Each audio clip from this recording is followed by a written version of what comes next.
Hello friends, मागील लेक्चरमध्ये आपण कॉम्प्लेक्स नंबर हा जो टॉपिक आहे तो कंप्लीट केलेला आहे. त्यातले जे काही पॉइंट्स होते ते सगळे पॉइंट्स रिलेटेड टू बोर्ड असेल किंवा तुमचं JEE ची एक्झाम असेल त्याला रिलेटेड सगळे पॉइंट्स आपण कव्हर केलेले आहेत, बरोबर ना.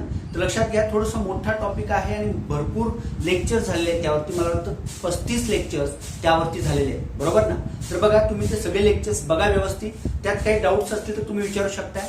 तर लक्षात घ्या, आजपासून आपण एक महत्वाचा पॉइंट, एक महत्वाचा टॉपिक आज आपण स्टार्ट करतोय, ज्याचं नाव आहे ट्रिग्नॉमेट्री, बरोबर. आता हा ट्रिग्नॉमेट्री हा जो टॉपिक आहे, हा ट्रिग्नॉमेट्री टॉपिक तुम्ही 9th मध्ये 10th मध्ये पण बघितलाय, बरोबर ना. 9th मध्ये जो तुम्ही ट्रिग्नॉमेट्री बघितलाय तेव्हा तुम्ही काय बघितलं बघा, त्या ट्रिग्नॉमेट्री मध्ये एक राईट अँगल ट्रायंगल आणि राईट अँगल ट्रायंगल वरून तुम्ही ट्रिग्नॉमेट्रिक रेशोज डिफाईन केलेले आहेत, बरोबर ना. त्याच्यानंतर तुम्ही 10th मध्ये गेलात.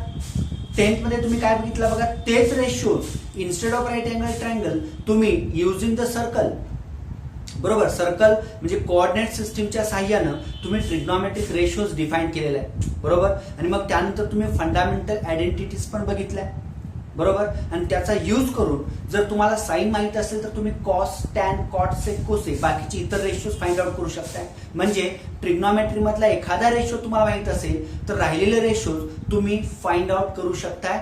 या टाइपचे एक्झाम्पल्स तुम्ही बघितलेले आहेत, बरोबर.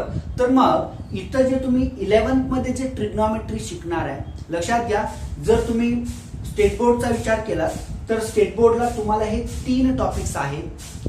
मात्र जर तुम्ही NCERTचा विचार केला तर हे 3ही टॉपिक्स, लक्षात घ्या, ट्रिग्नॉमेट्रिक फंक्शन, ट्रिग्नॉमेट्रिक फंक्शन्स या एकाच टॉपिकच्या अंडर हे 3ही पॉइंट्स कव्हर केलेले आहेत, लक्षात घ्या. म्हणजे काय, नाव ट्रिग्नॉमेट्रिक फंक्शन आहे, मात्र यामध्ये तुम्ही अँगल अँड इट्स मेजरमेंट्स पण बघणार आहे. ट्रिग्नॉमेट्री 1, ट्रिग्नॉमेट्री 2 हे 3ही टॉपिक्स या एकाच टॉपिकच्या, एकाच टायटलच्या अंडर सगळे कव्हर झालेले आहेत, बरोबर. मात्र तुम्ही जर आपलं स्टेट बोर्डचा बघितला तर तुम्हाला अँगल अँड इट्स मेजरमेंट्स हा पहिला टॉपिक आहे. Trigonometry 1, trigonometry 2. आता बघा, अँगल अँड इट्स मेजरमेंट्स यामध्ये तुम्ही अँगलशी रिलेटेड कन्सेप्ट बघणार आहे, बरोबर. अँगल मेजर्स करायचे ज्या सिस्टीम्स आहेत त्या सिस्टीम्स तुम्ही बघणार आहे. आणि त्या ज्या 2 सिस्टीम आहेत त्या 2 सिस्टीम मधलं म्हणजे डिग्री मेजर आणि रेडियन मेजर अशा 2 सिस्टीम आहेत अँगल मेजर करायच्या. तर आपण त्या 2 सिस्टीम मधला इंटर रिलेशन पण बघणार आहोत. जर तुम्हाला डिग्री मेजर दिलं असेल तर त्याचं कन्व्हर्जन तुम्हाला रेडियन मेजर मध्ये करता आलं पाहिजे, किंवा जर रेडियन मेजर दिलं असेल तर त्याचं कन्व्हर्जन तुम्हाला डिग्री मेजर मध्ये करता आलं पाहिजे. तर ती एक्झाम्पल्स तुम्ही याच्यात बघणार अँगल अँड इट्स मेजरमेंट्स मध्ये. आणि त्याबरोबर तुम्ही लेंथ ऑफ आर्क आणि एरिया ऑफ अ सेक्टर हाही पॉइंट्स बघणार आहे. त्यानंतर तुम्ही क्लॉक आवरचे related examples, minute hand, hour hand यांच्यामधला अँगल फाइंड आउट करायचे एक्झाम्पल्स बघणार आहे, बरोबर ना. तर ते सगळं तुम्ही अँगल अँड इट्स मेजरमेंट्स या टॉपिक मध्ये बघणार आहे, बरोबर. त्याच्यानंतर ट्रिग्नॉमेट्री 1 जो आहे, या ट्रिग्नॉमेट्री 1 मध्ये तुम्ही जे 9th आणि 10th मध्ये बघितलंय, जे ट्रिग्नॉमेट्रिक रेशोज फाइंड आउट करायचे त्याच्या डेफिनेशन्स, ते सगळं तुम्ही याच्यात बघणार आहे. म्हणजेच तुम्हाला साइन, कॉस, टॅन, कॉट, सेक, कोसेक यांचे डेफिनेशन्स माहित असल्या पाहिजेत. त्याच्याबरोबर कोण कोणाचा रेसिप्रोकल आहे हेही तुम्हाला माहित असलं पाहिजे. आता आपल्याला माहित आहे साइनचा रेसिप्रोकल आपण कोसेक म्हणतोय, किंवा कोसेकचा रेसिप्रोकल आपण साइन म्हणतोय. कॉसचा रेसिप्रोकल आपण सेक म्हणतोय, किंवा सेकचा रेसिप्रोकल आपण कॉस म्हणतोय. टॅनचा रेसिप्रोकल आपण कॉट म्हणतोय, किंवा कॉटचा रेसिप्रोकल आपण टॅन म्हणतोय. म्हणजे हे इंटर रिलेशन्स आपल्याला बघायचं आहे, बरोबर ना. आणि त्याच नंतर तुम्ही काही स्टँडर्ड अँगल्सच्या व्हॅल्यूज ज्या तुम्ही 9th मध्ये 10th मध्ये पण बघितलाय त्याच तुम्ही परत इथं ट्रिग्नॉमेट्री 1 मध्ये बघणार आहे, लक्षात घ्या. आणि त्याच्यानंतर ज्या फंडामेंटल आयडेंटिटीज आहेत त्याचाही यूज तुम्हाला या ठिकाणी करायचा आहे, बरोबर. फंडामेंटल आयडेंटिटीज असतील. आणि त्याबरोबर नंतर तुम्ही ट्रिग्नॉमेट्री 2 मध्ये जर गेला तर ट्रिग्नॉमेट्री 2 मध्ये तुम्हाला अलाइड, कंपाऊंड आणि मल्टिपल अँगल्स हे 3 पॉइंट्स ट्रिग्नॉमेट्री 2 मध्ये तुम्हाला बघायचे. म्हणजे एखाद्या दिलेले 2 अँगल्स अलाइड अँगल्स आहेत असं कधी म्हणायचं, कंपाऊंड अँगल्स आहेत असं कधी म्हणायचं, बरोबर. तर ते कन्सेप्ट तुम्ही ट्रिग्नॉमेट्री 2 मध्ये बघणार आहे. आणि ट्रिग्नॉमेट्री 2 मध्ये आणखी तुम्हाला फॅक्टरायझेशन आणि डिफॅक्टरायझेशन हे फॉर्म्युले पण बघायचे. त्याबरोबर साइन A + B म्हणजे addition of 2 angles, compound angles मध्ये तुम्ही बघणार आहे. बरोबर, त्याच्यावरून तुम्ही मल्टिपल अँगल्स आणि सब मल्टिपल अँगल्स याचे फॉर्म्युले, याची थेअरी पण तुम्ही डिस्कस करणार आहे, आपण बघणार आहोत ती सगळी थेअरी, बरोबर ना. तर लक्षात घ्या, angle and its measurements, trigonometry 1 आणि ट्रिग्नॉमेट्री 2 हे 3 टॉपिक्स 11th स्टेट बोर्डच्या सिलेबस मध्ये आहे, बरोबर. आणि जर तुम्ही एनसीईआरटीचं बुक्स बघितला तर त्याच्यामध्ये ट्रिग्नॉमेट्रिक फंक्शन या एकाच टॉपिक्सच्या अंडर हे 3ही टॉपिक्स कव्हर केलेले आहेत. तर लक्षात घ्या, मग हे टॉपिक्स आपण बघणार आहोत, त्यातला प्रत्येक पॉइंट आपल्याला या ठिकाणी डिस्कस करायचा आहे. त्याचबरोबर त्या पॉइंट्सची रिलेटेड असणारे जे काही एक्झाम्पल्स आहेत ते एक्झाम्पल्स पण आपण बघणार आहोत आणि काही एक्स्ट्रा पॉइंट्स असतील की जे तुम्हाला जेडब्ल्यू साठी वगैरे उपयोगी पडतील ते पॉइंट्स पण आपण बघणार आहोत. आता याच्यामध्ये ट्रिग्नॉमेट्री फंक्शन मध्ये जर तुम्ही बघितला जेडब्ल्यू साठी आणखी एक थोडासा पुढचा पॉइंट आहे जो तुम्ही 12th मध्ये बघणार आहे. 12th मध्ये तुम्ही ट्रिग्नॉमेट्रिक फंक्शन हा टॉपिक आहे ज्यामध्ये प्रिन्सिपल सोल्युशन्स असणार आहे, जनरल सोल्युशन्स असणार आहे, त्याच्यानंतर साइन रूल आहे, कोसाइन रूल आहे, प्रोजेक्शन रूल आहे, बरोबर ना. आणि त्यानंतर तुम्हाला हाफ अँगलचा फॉर्म्युला आहे, बरोबर. आणि नंतर सगळ्यात महत्वाचं जे आहे 12th मध्ये ट्रिग्नॉमेट्रिक फंक्शन मध्ये 12th मध्ये महत्वाचा पॉइंट आहे that is a inverse trigonometric function. ते आपण 12th सिलेबस स्टार्ट केल्यानंतर तेव्हाच आपण बघणार आहोत. आता सध्या आपण 11thचाच विचार करूया आणि 11th मध्ये तुम्हाला हे 3 टॉपिक्स आहेत आणि ते जर तुम्ही एनसीईआरटीच्या बुक्स मध्ये ते हा एकाच टायटलच्या अंडर हे 3 टॉपिक्स मर्ज केलेले, बरोबर. तर मग आपण 1 बाय 1 हे टॉपिक्स बघणार आहोत. तर आज आपण आता सुरुवात करतोय अँगल अँड इट्स मेजरमेंट्स या टॉपिकला. ट्रिग्नॉमेट्रीच्या पहिल्या पॉइंट पासून आपण सुरुवात करूया, बरोबर, ज्याचं नाव आहे अँगल अँड इट्स मेजरमेंट्स, बरोबर. आता तुम्हा सर्वांना ट्रिग्नॉमेट्री म्हणजे काय माहित आहे? ट्रिग्नो प्लस मेट्री म्हणजेच trigonometry. Trigono means triangle and metry means its measurements, बरोबर ना. तर हे आपण ट्रिग्नॉमेट्रीच्या सुरुवातीला आपण सगळं बघणार आहोत. जेव्हा आपण ट्रिग्नॉमेट्रिक रेशियोज बघूया तेव्हा मी सगळी थेअरी जी आहे ती एक्सप्लेन करेन. 9th आणि 10th मध्ये झालेली सगळी थेअरी मी पुन्हा एकदा एक्सप्लेन करेन. तर बघा, मग ते आपण बघूया नेक्स्ट जेव्हा आपण ट्रिग्नॉमेट्री 1 स्टार्ट करतोय. पण त्या अगोदर आपण जो टॉपिक स्टार्ट केलेला आहे that is angle and its measurements. आता या टॉपिक मध्ये पहिला प्रश्न आपल्याला असा पडला पाहिजे की what is mean by angle, बरोबर ना. अँगल म्हणजे काय, बरोबर. आता हा कन्सेप्ट पण तुम्ही 8th मध्ये 9th मध्ये आणि 10th मध्ये बघितलाय. अँगल डिफाईन करायचा असेल तर आपल्याला रेची गरज आहे, लक्षात घ्या, म्हणजे रे, बरोबर. आता समजा मी या ठिकाणी 2 रे काढतोय, हा ओ आहे आणि हा ए, बरोबर. ओ ए हा एक रे आहे आणि दुसरा रे मी काढतोय दॅट इज ओ बी, बरोबर ना. आता हे 2 रेज आहे, बरोबर. आता रे म्हणजेच काय हो, ज्याचा इनिशियल पॉइंट असणार आहे मात्र टर्मिनल पॉइंट कुठला असणार नाहीये, लक्षात घ्या. तर मग तुम्ही काय करता, जेव्हा त्या रेला तुम्हाला नाव द्यायचं असेल तेव्हा तुम्ही त्या लाईनवरचाच एखादा पॉइंट त्याला नाव दिलं ए, म्हणजेच ओ ए हा रे झाला, बरोबर. या ओ ला आपण काय म्हणू शकतोय, इनिशियल पॉइंट म्हणू शकतोय, म्हणजे इथून या रेची सुरुवात झाली, किंवा त्या रेचा हा शेवट पण म्हणू शकतोय, याला आपण टर्मिनल पॉइंट सुद्धा म्हणू शकतोय, बरोबर. तर बघा, इथं आपण विचार करताना ओ हा इनिशियल पॉइंट ऑफ रे ओ ए असं सपोज करणार आहोत आणि ओबी या रेचा ओ हा काय आहे, इनिशियल पॉइंट आहे. आता हे जे 2 रेज आहेत या 2 रेचा फार उपयोग होणार आहे आपल्याला अँगलची डेफिनेशन करण्यासाठी. तर काय डेफिनेशन आहे बघा अँगलची. अँगल इज डिफाईन्ड ॲज, किंवा अँगल आपण कसं डिफाईन करतोय बघा. If 2 rays have common initial point, बघा मी काय सांगतोय, if 2 rays have common initial point then they form an angle. जर 2 रेला एकच कॉमन इनिशियल पॉइंट असेल तर ते 2 रेज काय तयार करतात, अँगल तयार करतात, लक्षात घ्या, बरोबर. आता म्हणजे कसं बघा, या ठिकाणी समजा असे 2 रेज आहेत, हा ओ, हा ए आणि हा बी. म्हणजे इथं काय झालं बघा, ओ ए आणि ओ बी हे 2 रेज आहेत. या दोन्ही रेचा ओ हा काय आहे, that is a common initial point, बरोबर. आणि मग हा कॉमन इनिशियल पॉइंट आहे, तर या 2 रे पासून आपल्याला अँगल ए ओ बी किंवा अँगल बी ओ ए मिळणार आहे, बरोबर ना. मग आपण तो कसं लिहितोय बघा, we can write as angle AOB किंवा अँगल काय आहे BOA. म्हणजे तुम्ही हा अँगल AOB असा मेजर करा किंवा BOA असा मेजर करा, अँगल तोच असणार आहे, लक्षात घ्या. बरोबर ना, हाच अँगल आहे. मग जेव्हा आपण या अँगलचा विचार करतो तेव्हा आपल्याला माहित आहे AOB असेल किंवा BOA, तुम्ही अँगल कुठलाही घ्या, मेजर तर दोन्हीचं सेमच असणार आहे. बरोबर ना, म्हणजे angle AOB equals to angle BOA. आता ते दोन अँगल्स इक्वल आहेत याचा अर्थ काय, measure of that two angles is the same. आणि आपण ते कसं लिहितोय बघा, measure of angle AOB is equals to measure of angle काय असणार आहे BOA असणार आहे. लक्षात घ्या, म्हणजे ते दोन्ही अँगल्स या ठिकाणी काय झाले, सेम झाले. बरोबर, मग सर्वांना लक्षात आलं का बघा, अँगल म्हणजेच काय, if two rays have common initial point then they form an angle.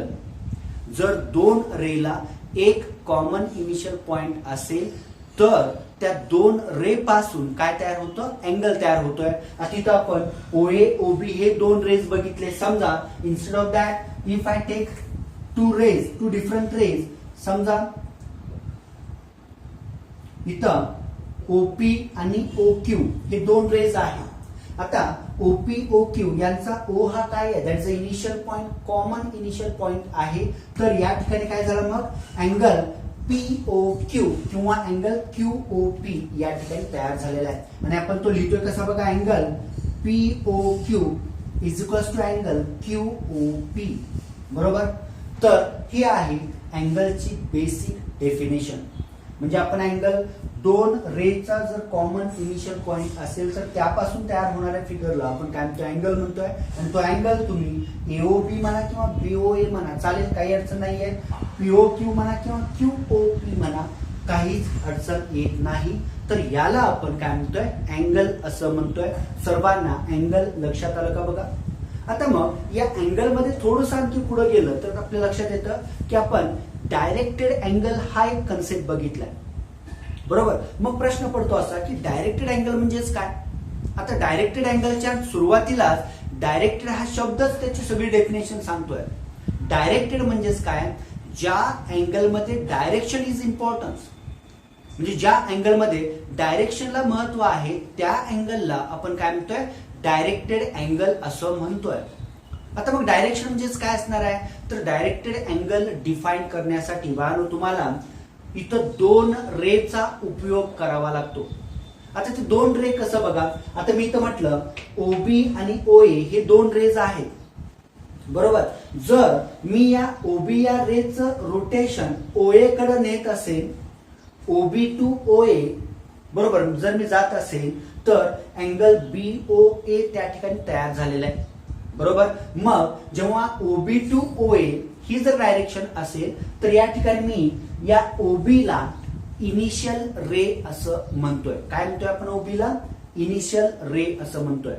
आणि हा रे OB पासून निघाला आणि तो कुठे येऊन थांबला, OA ला थांबला, तर या OA ला मी काय म्हणतोय, टर्मिनल रे असं म्हणतोय.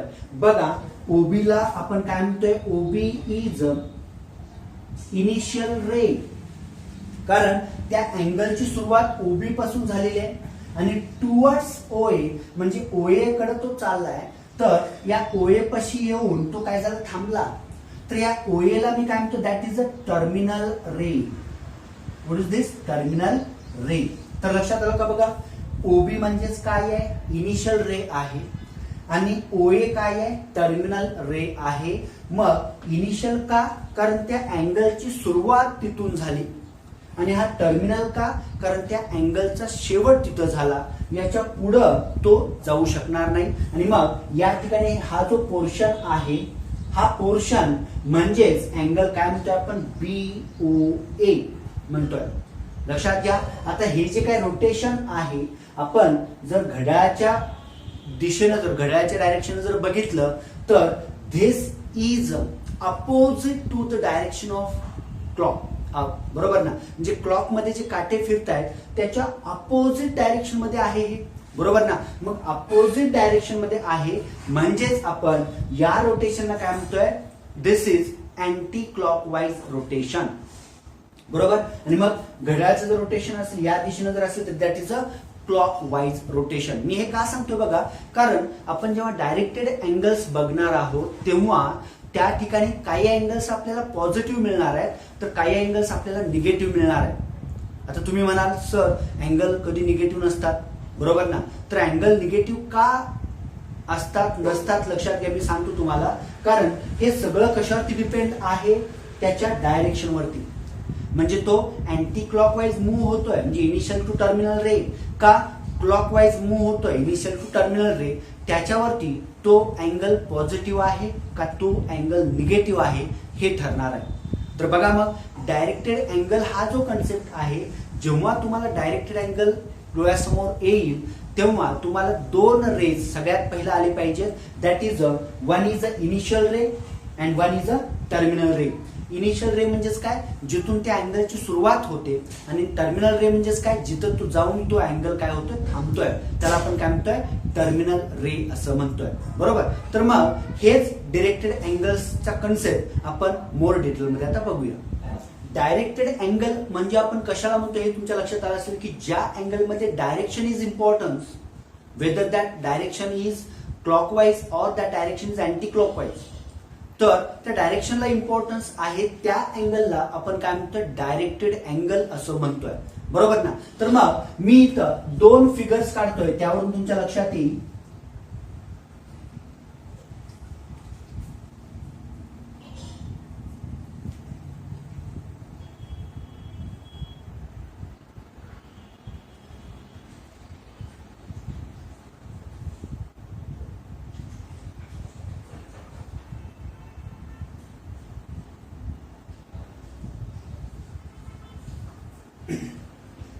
आता बघा या ठिकाणी दोन अँगल्स मी काढलेले आहेत, बरोबर ना. आता कोणते दोन अँगल्स आहेत बघा, AOB आणि AOB. हा पण AOBच आहे, तुम्ही BOA पण म्हणू शकता. आता आपण जेव्हा अँगलची सुरुवातीची डेफिनेशन बघितली तेव्हा आपण काय बघितलं बघा, तर दोन रेज OA आणि OB हे दोन रेज आहेत. या दोन रेजला O हा कॉमन इनिशियल पॉइंट आहे, तर आपण त्याला काय म्हणतोय, that two rays with common initial point forms and angle. बरोबर. आता तसंच इथं बघा OA OB हे दोन रेज आहेत, OA OB हे दोनच रेज आहेत, मात्र इथं पण हा अँगल आहे, हा दुसरा अँगल आहे. बरोबर. आता इथं मी काय करतोय बघा, या OA ला मी काय म्हणतोय, इनिशियल रे, आणि OB ला मी काय म्हणतोय, टर्मिनल रे. टर्मिनल रे. बरोबर. तसंच आता इथं OB हा काय आहे, टर्मिनल रे आहे.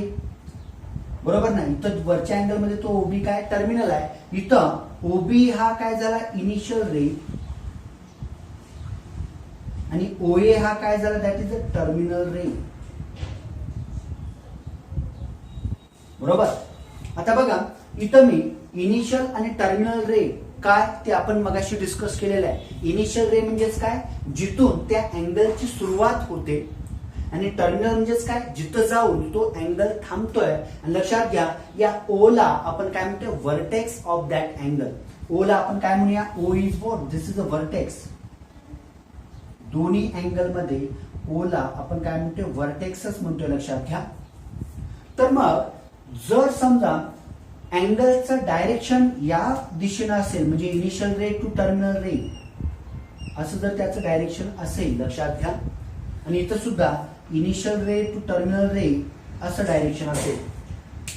आता हे जर डायरेक्शन आपण बघितलं तर this is which type of direction, this is anti clockwise direction. This is anti clockwise direction. आणि बघा इथं initial ray to terminal ray हे कसलं डायरेक्शन आहे बघा, this is a clockwise direction. Clockwise direction लक्षात घ्या. आता इथे तुम्ही डिरेक्टेड अँगल मध्ये दोन पॉइंट्स बघणार आहे. एक आहे तो अमाऊंट ऑफ रोटेशन आणि दुसरा आहे डायरेक्शन ऑफ दॅट रोटेशन. म्हणजे किती अँगल कव्हर झाला आणि कोणत्या दिशेने तो अँगल कव्हर झाला हे खूप महत्वाचं आहे. लक्षात घ्या. मग त्यासाठी तुम्हाला अगोदर डायरेक्टेड अँगल हा कन्सेप्ट व्यवस्थित समजला पाहिजे. डायरेक्टेड अँगल मध्ये इनिशियल रे आणि टर्मिनल रे. मग initial ray to terminal ray जर ते रोटेशन अँटी क्लॉकवाईज असेल, घड्याळाच्या विरुद्ध दिशेने असेल, तर लक्षात घ्या तो जो अँगल असणार आहे that angle is a positive angle. तो जो अँगल असणार आहे तो कसा असणार आहे? पॉझिटिव्ह अँगल असणार आहे. बरोबर. आणि जर समजा initial ray to terminal ray हे रोटेशन जर क्लॉकवाईज डायरेक्शन मध्ये असेल तर लक्षात घ्या त्या ठिकाणी तो अँगल कसा असणार आहे? निगेटिव्ह अँगल असणार आहे. हे खूप महत्वाचं आहे. हा कन्सेप्ट जो आहे तो खूप महत्वाचा आहे. तर लक्षात घ्या initial to terminal ray rotation जर समजा अँटी क्लॉकवाईज असेल म्हणजे क्लॉकच्या अपोजिट डायरेक्शन मध्ये असेल. तुम्हाला माहित आहे आपण जर इथं बघितलं तर क्लॉक या दिशेने फिरतोय, माहित आहे ना, असा फिरतोय क्लॉक. बरोबर. आणि याच्या विरुद्ध दिशेने असेल तर त्याला आपण अँटी क्लॉकवाईज म्हणतोय. तर जर रोटेशन अँटी क्लॉकवाईज असेल तर तो अँगल काय असणार आहे? पॉझिटिव्ह अँगल असणार आहे. म्हणजे anti clockwise rotation angle is positive. आणि जर initial ray to terminal ray जर ते रोटेशन क्लॉकवाईज असेल तर तो अँगल कसा असणार आहे? निगेटिव्ह. म्हणजेच काय? Clockwise direction angle is negative. तर तुम्हाला लक्षात ठेवायचं आहे anticlockwise angle positive, clockwise angle negative, anticlockwise angle positive, clockwise angle negative. बरोबर. हे रोटेशन कशाचं? इनिशियल टू टर्मिनल रेचं. बरोबर. तर मग हे दोन प्रकार आहेत लक्षात घ्या. म्हणजे अँगल एक पॉझिटिव्ह आणि दुसरा अँगल कसा आहे? निगेटिव्ह. तो पॉझिटिव्ह का निगेटिव्ह कशावरून ठरतं? त्याच्या रोटेशनच्या डायरेक्शनवरून. बरोबर. तर समजा मग इथं तुमच्या डोक्यात प्रश्न आला असेल की AOB आणि BOA हे दोन अँगल्स इक्वल असणार का हो? तर उत्तर आहे नाही. कारण आपण जेव्हा रेग्युलर अँगल बघितला बघा रेग्युलर मध्ये आपण म्हणत होतो की AOB is equals to angle काय? BOA. तुम्ही अँगल कसाही मेजर करा रेग्युलर मध्ये तिथं काही फरक पडत नव्हता. पण जेव्हा तुम्ही डायरेक्टेड अँगल कडे येता तेव्हा हा जो कन्सेप्ट आहे तो काय होतो? चुकीचा होतोय. म्हणजे इथं काय होतं? अँगल AOB म्हणजे तुम्ही AOB इनिशियल टू टर्मिनल म्हणजे अँगल काय? AOB हा पॉझिटिव्ह आहे. बरोबर ना. आणि मग इथे अँगल BOA रोटेशन कसं आहे? क्लॉकवाईज आहे. त्यामुळं अँगल BOA हा काय बघा? निगेटिव्ह आहे. आणि इथं पॉझिटिव्ह आणि निगेटिव्ह भलेही त्यांचं रोटेशन तितकंच असेल. बरोबर. म्हणजे समजा हा 45 डिग्री असेल तर हा पण 45 असणार आहे. पण डायरेक्शन अपोजिट आहे ना. म्हणजे हा +45 झाला तर हा काय होणार आहे? -45. हा जर समजा +30 असेल तर हा काय होणार आहे? -30 होणार आहे. कारण इथं रोटेशन कसं आहे? क्लॉकवाईज आहे म्हणून तो निगेटिव्ह, अँटी क्लॉकवाईज आहे म्हणून तो पॉझिटिव्ह. आणि म्हणून लक्षात घ्या जेव्हा तुम्ही डायरेक्टेड अँगल मध्ये प्रवेश करता किंवा डायरेक्टेड अँगल हा कन्सेप्ट बघता तर त्या डायरेक्टेड अँगल मध्ये angle AOB not equals to angle BOA. म्हणजे AOB आणि BOA हे दोन अँगल्स इक्वल नसतात. कुठं? डायरेक्टेड अँगल मध्ये. बरोबर. आता त्याचं अमाऊंट ऑफ रोटेशन सेम असेल, अमाऊंट सेम आहे मी सांगितलं तुम्हाला. मात्र due to the direction of initial to terminal the angles are on opposite sign. म्हणजे angles have opposite sign. That's why that two angles are not same और that two angles are not congruent. लक्षात घ्या. तर या पद्धतीनं तुम्हा सर्वांना directed angle हा कन्सेप्ट लक्षात आला का? बघा डायरेक्टेड अँगल मध्ये होतं काय की जर ते rotation initial ray to terminal ray जर अँटी क्लॉकवाईज असेल, anticlockwise angle positive, anticlockwise angle positive. आणि जर ते रोटेशन क्लॉकवाईज असेल, clockwise angle negative, clockwise angle negative. लक्षात घ्या. तर या पद्धतीनं त्या अँगल्सचं पॉझिटिव्ह आणि निगेटिव्ह साइन हे त्याच्या रोटेशन वरून फिक्स होतं. बरोबर. तर बघा मग अँगल आपण बघितला, त्याच्यानंतर डायरेक्टेड अँगल आपण बघितला. डायरेक्टेड अँगल मध्ये अँगल पॉझिटिव्ह कधी निगेटिव्ह कधी हेही आपण बघितलेलं आहे. बरोबर. आता असंच मग पुढच्या पॉइंटकडे आपण जाऊया. आता बघा अँगल्स ऑफ एनी मेजर आपल्याला बघायचं आहे. आपण बघितलं अँगल म्हणजे काय बघितलं, if two rays have common initial point then they form an angle. Directed angle म्हणजे काय, ज्या अँगल मध्ये direction is important that is a directed angle. त्यामध्ये आपण जर initial ray to terminal ray हे डायरेक्शन जर अँटी क्लॉकवाईज असेल तर अँगल पॉझिटिव्ह, जर ते डायरेक्शन क्लॉकवाईज असेल तर दॅट अँगल इज निगेटिव्ह. बरोबर, हे आपण बघितलेलं आहे. तर आता आपण काय बघणार आहोत, अँगल्स ऑफ एनी मेजर. आता अँगल्स ऑफ एनी मेजर म्हणजेच काय बघा, समजा इथं OA this is suppose initial ray. बरोबर ना, हा OA हा काय एक रे आहे.